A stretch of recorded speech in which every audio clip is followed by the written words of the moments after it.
I'm missing this conversation we're having right now. Just makes me feel sad about radio sport because I don't listen to radio on some level other than for information, like within the COVID stuff. I don't know why people do now. Not to say it doesn't have its place, but I get my source of entertainment and information from elsewhere.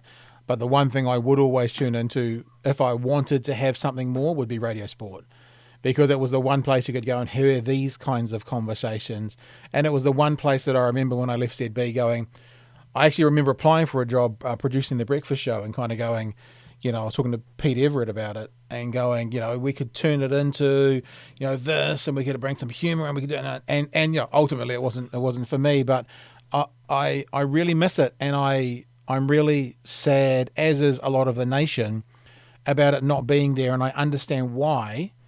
But I just go, companies got to make decisions. We get all that. Finances, we get all that. Look at Bauer Media or whoever it is, stuff potentially being sold for $1. But it kind of feels like, we're all talking about going through this coronavirus period and then coming out the other side.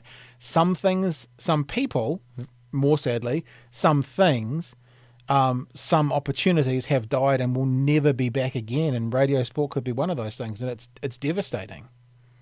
Yeah, it's not telling me anything I don't know. I mean, there's so many good people, not just at Radio Sport, but as you say, the likes of Bauer and a whole lot of other people who have had, job losses, businesses as well, doing it incredibly hard. A friend of mine who's a young fellow business owner as well, and him trying to manage his way through this, because this stuff they're not ready for. They weren't prepared for that in terms of when they started up this business. They wouldn't have thought that they needed a pandemic plan and that sort of thing in place. But yeah, it is, because it was interesting, when it's sort of in the final wash up as you're working out your notice period, and you talk about some of the discussions, and they did the final Radio Sport show, and they were talking about the 5 stories, and it really what it came down to, and in the end was at times it really was a live therapy session for sports tragics. I mean, you remember after the 99 semi-final, 2007 quarter-final exit, so many things, the America's Cup when they were up and then Jimmy Spittle and co came back. It's cathartic to call up a stranger sometimes and just speak and just blurt out what is on your mind. And I look, there's a market there for a 24/7 sports radio station in New Zealand. Yeah. That's been proven, and I'm going to take the positive approach that at some point on the other side of this, that will return. There will be an opportunity there, I feel, because as you say, the market's there, the interest is there, who it comes back with, when it comes back, all those sort of things. I just know that, as you say, there is enough of a following, and I think Radio Sport proved that there's enough of a following to make it a viable, ongoing prospect. And so, fingers crossed, someone does do that. But as you say, different things. We enter this new normal, whatever it's going to be, and maybe it's going to be another form. Maybe it is going to go to the likes of a live streaming or that sort of a thing, and figuring out how they do the interactions that way. Yep. So. It's always going to be there. I still think it is going to be there because people like to have that interaction. And New Zealanders, sport's just so meshed into our fibre. It's where you think about some of the great moments in New Zealand, and there is in a reasonable chunk, not all of them, but in a reasonable chunk, there is obviously some sort of sporting connection in some way. So, yeah, frustrating, disappointing, as you say. Businesses make these decisions for the reasons they make their decisions. You've just got to take it on the chin, go, okay, that's that. Let's try and move on and be ready. And from a personal point of view, it's just trying to be ready for the next opportunity, should that opportunity present itself. What's going to happen specifically with this sort of rugby, this New Zealand rugby, Super Rugby thing starting on June 13th? Because I imagine that when there was a Radio Sport would have been commentating Super Rugby this season. Have you heard? You must have your ear to the ground. Know the grapevine. Is there going to be something somewhere where this is going to be free to air audio version? Is Radio New Zealand? No. Radio New Zealand is anyone going to pick it up? Do you know? No, I haven't heard anything. That's the longest answer I can give you. I haven't heard anything. Wow. Maybe there's a gap in the market. Nige FM. Look. I mean, it's gonna be a really fascinating competition. I mean, see Nehi Milner-Skudder signing up for the Highlanders. These whispers about Ben Smith. Oh, well, that was the thing that my old man gave me. Sorry, I said this to you before we started. My old man, who turns 80 on Monday, was the president of the Auckland Rugby Referees Association for a good long while. So he's deep in, if he was a flat earther, he'd be the king flat earther. And he said to me today, I was just on the phone with him, and he goes, "I hear Ben's coming back." And I went, "What?" And he goes, "Yeah, Ben Smith's coming back." And I went, "Oh." I went, "Well, that makes sense if they're not playing in the Northern Hemisphere." And if that's the case, I'm far more excited about that. I'm quite excited about Nehi Milner-Skudder, but he's been out for a while, so he basically comes back to being an unproven entity. But the Ben Smith coming back, I think, is for people who support the Highlanders, it's like the prodigal son's returning, Well, it's the mayor's back. The mayor of Dunedin comes back, slots straight into his 15 jersey, and there have been some injuries to that Highlanders backline core prior to the discontinuation of Super Rugby. But do you take Ben Smith, drop him into that, and the dynamic of the backline, because the backline, I thought of the Highlanders, the backline, I didn't like Josh Ioane playing at 12. I want to see him at 10. I want to see Tay Walden at 12. I want to see Rob Thompson at 13. But I just think you put him in the middle of that back three. Yep. I think Nareki would benefit massively from that. Whoever you wanted to play over on the right wing, depending what you wanted to do, you could always push Collins out there if you wanted to for another voice. But Ben Smith's such a good communicator, leader, will just come and have instant respect. He'll take a little bit of heat off Aaron Smith as well, which I think will be quite significant too. So I thought Aaron was playing some really nice rugby, but at times he was thought, you're just trying to do a bit too much as opposed to just doing your role. But that's what you expect out of Aaron Smith. He's just 150% guy all the time and just tries so hard and gives it absolute flat to the boards for the full 80 minutes if you let him.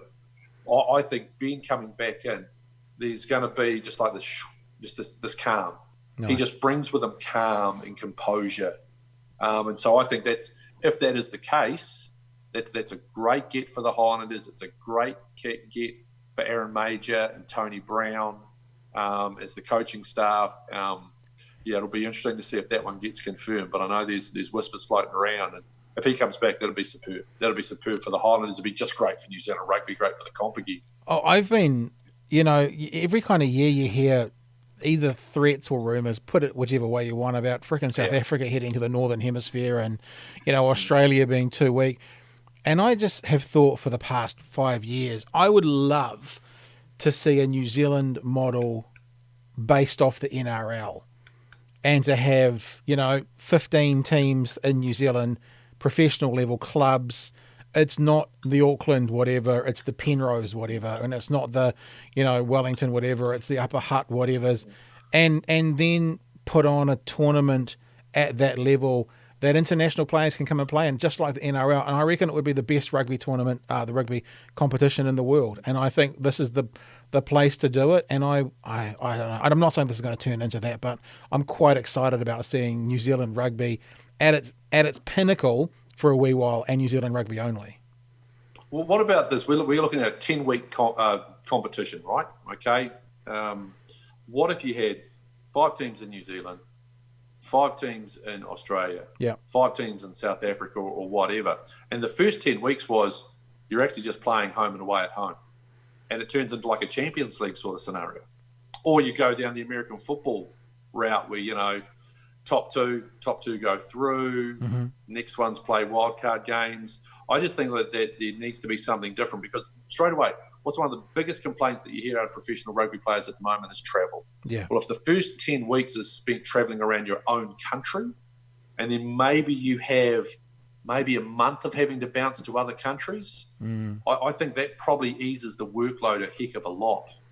And that's the thing that you always hear when they talk about the rugby, because, I mean, I've done these trips over the course of the year, and that's without doing Super Rugby travel, but you follow the All Blacks around. Yep. That last 7 weeks is just, it really beats the stuffing out of you. And all I'm doing is sitting in a box commentating it. I'm not out there having 110 kg guys run at me, and try and put their shoulders through my rib cage and out my back for 80 minutes a week. It's their last 7 weeks is generally Argentina to South Africa to home, then they play another game, then they've been stopping off in Japan, then they go around Europe. And Europe's not bad because at least the travel times are relatively small. Yep. But at the end of the season, it stuffs you. Mm-hmm. You get absolutely knackered. So they, and I know there's been a lot of talk about it, and sadly that's all there's been is talk at the moment with regards to World Rugby. But that's the big issue, is a lot of people look at, and I've crapped on about this for a long time, Pat, so I'm going to bore you with it now. When you look at Europe, you look at the Six Nations, the longest trip in the Six Nations is Dublin to Rome. It's about 3.5 hours. Yeah, right. The shortest trip in the Rugby Championship is Auckland to Sydney or Auckland to Brisbane. That's 3.5 hours. Yeah, the distances, you look at the competition and go, oh, we need something like the Six Nations. That's great. But, gee, when you only have to travel, 3 hours down the motorway from England to get to Wales. Yep. It's a completely different kettle of fish to sort of having to go from Auckland to Sydney and Sydney to Johannesburg and you bounce on here and there. There's got to be a better way, and there needs to be more concession. Now, there has been concession, sort of getting a little bit off track here from the Super Rugby thing, but there has been concession with the moving of the international window. Yet there doesn't, from southern hemisphere nations, or I should really say the nations outside of Europe. Yep. Because that's actually the divide. It's not northern hemisphere, southern hemisphere. It's UK, Europe, and then there's the rest of the world. There just needs to be something that comes back from there. And it just isn't forthcoming enough for my mind. And I don't know whether it will be forthcoming enough sort of going forward. But maybe this COVID sort of maybe shakes a few minds up there. It's like, okay, we've got to try and do our part. Got to do something a little bit different here. Maybe this is going to be the catalyst that World Rugby needs, that a lot of sports, I suspect, are going to need. I think, the COVID thing's interesting because I had Martima Davidson on Friday, and, I kind of said to her, and this theme's come up a few times in the podcast, that we could actually be a little isolated bubble of New Zealand, and they're talking about Australia and the Pacific Islands as well. But, there's every chance that until we get a vaccine, I was thinking injection, a vaccine, the Northern Hemisphere in America could be out of bounds for the next 12 months. Yeah. So at the very least, like the Champions League thing's interesting. If it was something like, you had enough teams in Australia to play their own tournament internally, enough teams in South Africa, enough teams in New Zealand, maybe you'd incorporate the Pacific Island teams with Australia to give them a couple of extra teams. And then you had a round robin at the end or something. What you could do between seasons, once we get back into it, is include the Heineken Cup, include other parts, and then maybe you would have a genuine sort of World Club Championship with 1 or 2 teams from every region. But I still think that South Africa has the eyes, the numbers, the viewership. It's a bit like India with cricket, right? But we didn't win the last one, but I predicted we wouldn't win the last World Cup. But in general, New Zealand seems to have... Well, I mean, I was actually I did a podcast called ABs, Watching the ABs, and I did one with Case Muse. And I said, if you said 9 years ago, will the All Blacks win 3 in a row? I just say, statistically, it's unlikely. So that was sort of if it's statistically unlikely then it's still unlikely now. And there's going to be an upset at some stage. So that was sort of my position on the Rugby World Cup. But I still think New Zealand produces the best rugby. And it's like... I don't know. It's like I don't want to be too disrespectful and say when we go off and play Australia we water down the quality, but why wouldn't we just get the best playing the best? I mean, what happens in the NRL is that players from all over the world want to play in it because it's the best tournament. Yeah. You could easily have 10. I mean, we've got 5 Super Rugby teams. You could easily make 10 rugby teams in New Zealand if you invited, 5 international players per squad, it wouldn't be that difficult. It would also give some Who of pays? well, that's the thing. The model of That's it. that's the problem for me, Pat. I love the concept. Don't get me wrong, but I just don't see New Zealand as having the economy or those sort of people with that sort of disposable cash or that amount of disposable cash to be able to do it or facilitate it. You would need, maybe that's where the likes of these private equity companies that we're hearing being discussed, maybe that's where they would come in to be able to fund that sort of thing. But I just think there was talk about, with this Super Rugby Aotearoa, why not have a sixth team? Simple. The New Zealand Rugby doesn't have the money to be able to do it. Yeah. So when you say who pays, what I'm hearing you say is it comes down to having team owners and who pays the salaries. Because if you've got a product because my answer is what happens in Australia, and the answer is what's his name, Russell Crowe owns the South, so he certainly used to. They have wealthy individuals basically owning the teams. And then because because it's too much for New Zealand Rugby to own. So yes, I realise there's a gap in my idea. Yeah. But I still wonder that if you put out the best possible product, if it becomes the best rugby tournament or a thing in the world, then you've also got international rights and TV rights and stuff like that as well. Sure. So you're right. It's completely fair. New Zealand Rugby can't carry that. There's only so much Adidas dollars to go around, or Adidas, whatever you're supposed to frickin' say. Did you ever get told when you were broadcasting? Did you ever get told how to pronounce that word?